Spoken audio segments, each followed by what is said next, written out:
Oggi di autonomia si sta parlando, l'ho detto al Ministro Boccia quando è venuto in audizione in Commissione Affari Regionali, che l'importante è che sia stato messo come uno dei primi punti nell'agenda di governo da parte dell'azione di governo da parte del Ministro degli Affari Regionali. Ora, di come venga fatta l'autonomia, questo vedremo quando sarà pronto qualche testo, perché fino adesso ho sentito solo che delle dichiarazioni. Parole, non fatti, non un documento. L'ex ministro Erika Stefani, che a Roma ha portato avanti l'autonomia del Veneto cercando una possibile, mai peraltro raggiunta, intesa con il Movimento 5 Stelle, fa presente che a parlare è sempre solo il ministro Boccia, pentastellati oggi ammutoliti sul tema autonomia? Io ho sentito parlare solo Boccia, non ho sentito parlare il Movimento 5 Stelle.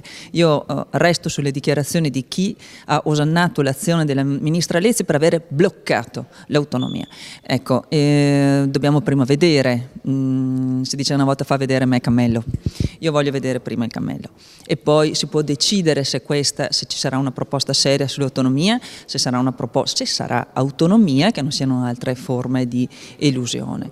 E poi va all'attacco contro chi sulla vicenda autonomia ha cavalcato la contrapposizione nord-sud. Il problema è di chi ha sollevato un astio fra nord e sud approfittando del tema dell'autonomia, e questo per farne un becero cibo da campagna elettorale.